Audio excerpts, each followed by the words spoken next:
Hi, welcome to Books and Crafts. I'm Angie. And I'm Wendy, and we're with Ella Publishing. And today we're going to talk about lists.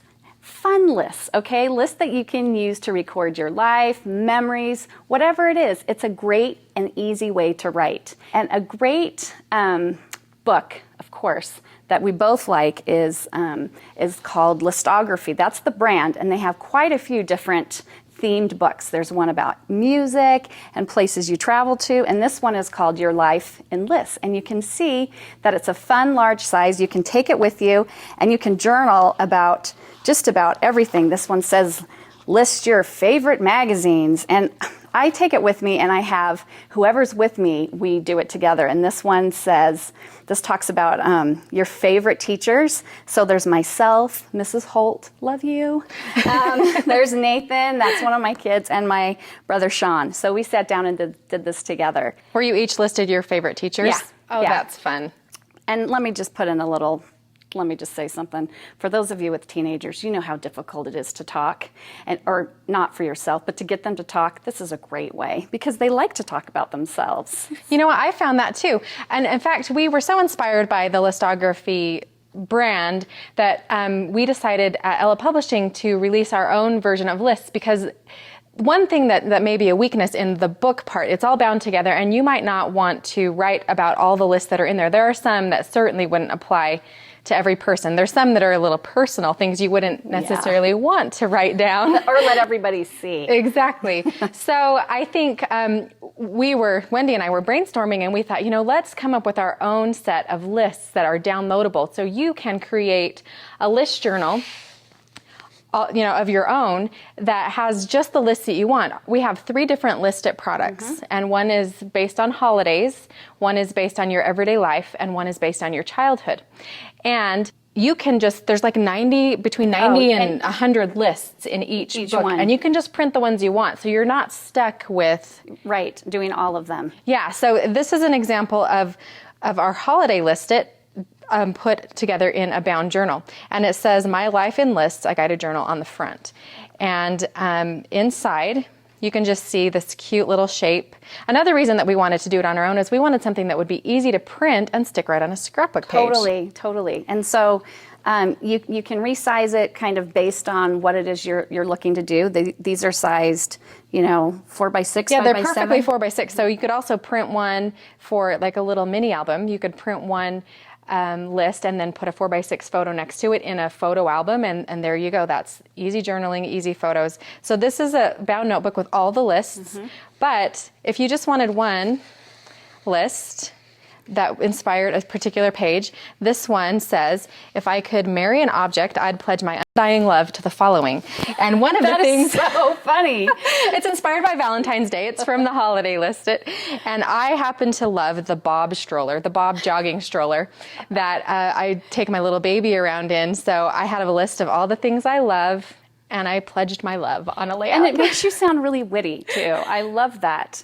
I think that's a really fun one to talk about. Oh, it's a fun If I could marry thing. an object, I would marry... Okay, I can't wait to see this one. And this one, I was referring to the whole helping you talk about your teenagers. A funny story. My teenager overheard Wendy and I brainstorming the everyday life lists. So we were just talking about all the different parts of your life and all of the different things you might want to write about. And one of them was a peek into the trunk of your car. Oh, and so that's very telling. Later that day, Jeremy was pulling everything out of his Bronco so he could vacuum it out. And he's like, hey, Ange, didn't you say that you were trying to make a layout about stuff in your trunk? Well, you could come take a picture of this stuff and you could make a layout. He's 16. You don't think he cares about scrapbooking, but that topic made him actually, and he just overheard a conversation. That's so awesome. I, of course, if someone who's a teenage boy in your house suggests that you make a page, you make a page. Yes. So this page here just shares a list of the things found in the back of Jeremy's Bronco. So let me just read a couple of them. 2 guitars, 2 amps, 1 longboard, a CD player, the stereo doesn't work, soda cans and bottles, bags, backpacks, satchels, helmets. I mean, you get a picture of who this kid is. He obviously is very into music, and he's somewhat adventurous with the longboarding. You know, and it's an everyday life picture. You might not take this picture without this kind of prompt. And I think in the future, he'll love to look back and say, oh, remember when I thought I needed to carry everything I owned in my Bronco Plus, it's his everywhere I first went? car, so it's exciting, and it's like that's his way to just really make it his. So that's, you know, those are two things you can do with lists. The listed product, you can make your own guided list journal. You can just print individual lists and have them inspire a page. Your journaling is, you know, all ready to go. Yes, it's really fun, and like Angie mentioned, if you have troubled teens, just pick up a listed product or a listography, and all your problems will be solved. Not overselling it at all. Okay, moving right along, we're going to show you how you can make your own journal, and you can include lists in them, or you can include whatever it is you want. But I want to give you just a little bit of good information when you're looking for, you're going to make your journal out of a book cover. Okay, so stay with me. Let me show you just a few different types of bindings. This is, you know, an adorable, charming book that I bought at a garage sale, I think. And you can see right away in the spine, you can see there's little threads. So it's like a sewn binding. So that one would be really, really easy to use, you know, to remove the paper and just use the covers. So it's easy to just clip apart. Yes, so this is a good one, okay?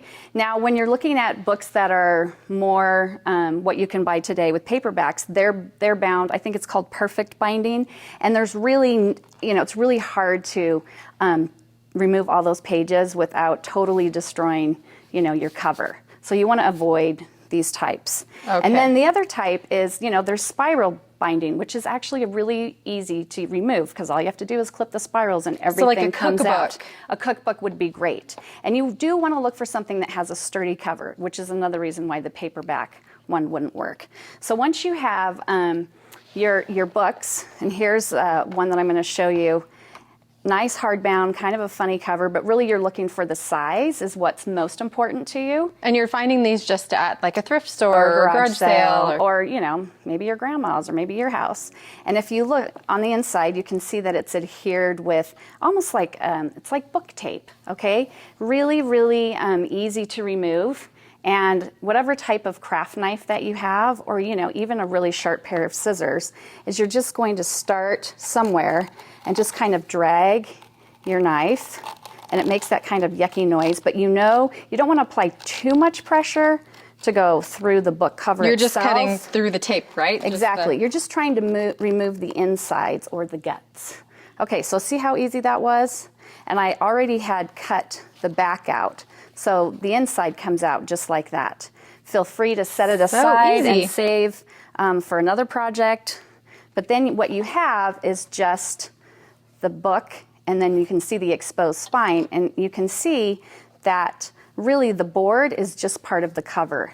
The spine itself is just like a little bit of fabric and a little bit of, you know, whatever that is. Yes. So here's another one that shows you.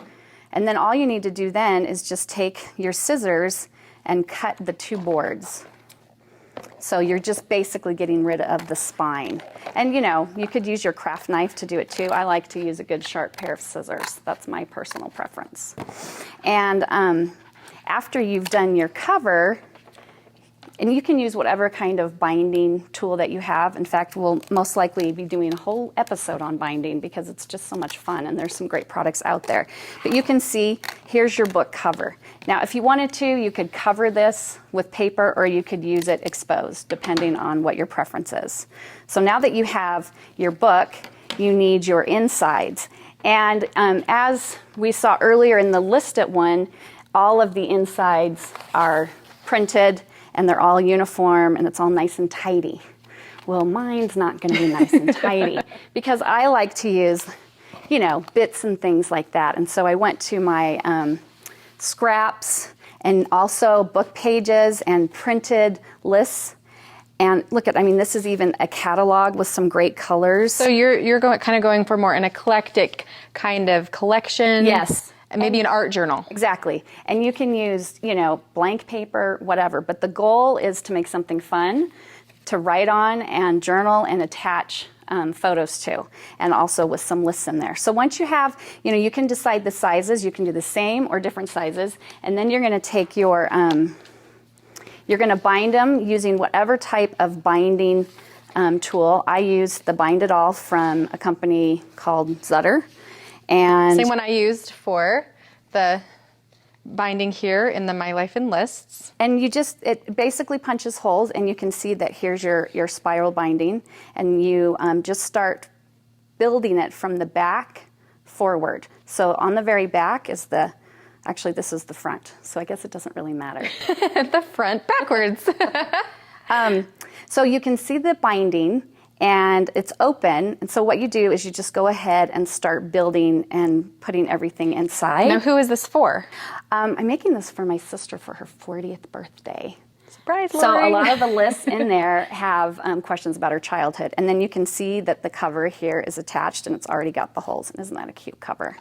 What is this list? This one is the lessons and values my mother instilled in me. Fabulous. And so, like I said, I wanted to use a lot of different fun pieces, and so it's punched. And what I would do, literally, is I just start layering the pieces in. I love that they're different sizes and that you're kind of moving things up and down. Yes, and you can have them hang off the edge. You can even put things so, they're coming out of the top. And then I have some notebook paper, and she's an art journaler, so she'll probably use this for art journaling and some writing. And is this a page just ripped right out of this very book? No. It's from a different book, though. Yes, well, it that's is. cool. Just Exactly. You cut it so it fits. Exactly. And so then all I do is, finish putting all the bits and pieces in here, and I put the back of it on, making sure, everybody, that the back is the right direction. You have to make sure of that before you punch, yes, too. I have done that before. And so then all I do is I crimp these so it'll be all tight.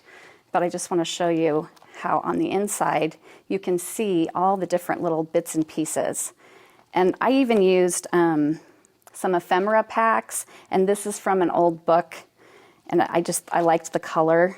I did some stamping right here. This is from a dictionary for the letter L because her name's Lori. I know, meaningful.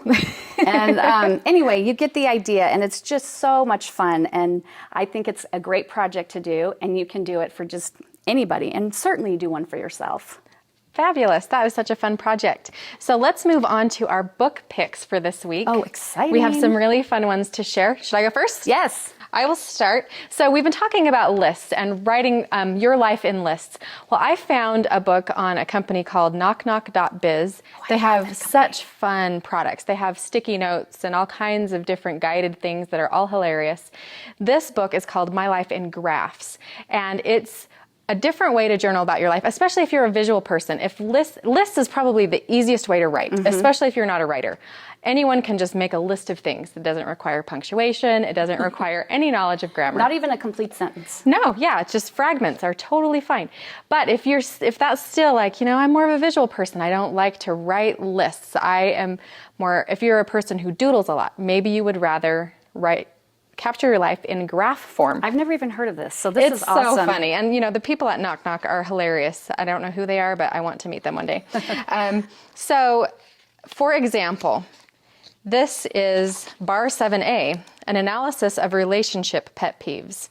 Is it a deal breaker? Is it merely obnoxious? Is it a mild irritant? So you would write what it is right here. Yes, and then you would chart it. Oh.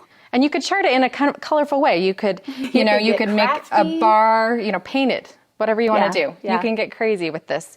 But, it has a few things that are prompts that are there for you, or you can add your own, like clinginess, snoring, flirting. Are these a deal breaker or are they not? I love it. What is this one? This is a Venn diagram of the combined powers of superhero persona. So what are your superheroes? How do they combine? In which way? And another one of my favorites I wanted to share is the characteristics of an ideal pet. Oh, okay. And how cute would it be to take this idea and put it on a scrapbook page, or just fill it out and, put a little paperclip, a little picture of your pet up here. Yeah. And you can use it standalone. You can use it in the book. You can, put it on a page. I love that idea. Or you can even duplicate the idea on a page. To go along with the library theme, that we love libraries, we love books, the breakdown of your personal library, you can just color in the different this is a pie chart where you can put in, what do you read? Mostly romance? Do you read mostly science fiction? Do you read mostly young adult fiction? Whatever it is. Yes. And you can, colored pencils, crayons, whatever you want to do. I just think this is a fun way to capture new and different details about your life in a very visual way. Awesome. Okay, and I'm super excited to show mine. It's different.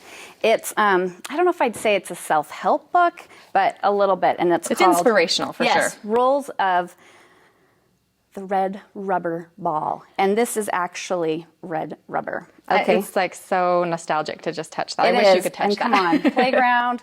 And it's written by a gentleman of the name of Kevin. And really, I think he's just sharing what he has learned in life. And basically, his mantra is it has to be, fun, or he loves the playground. And so that rubber ball represents passion for him.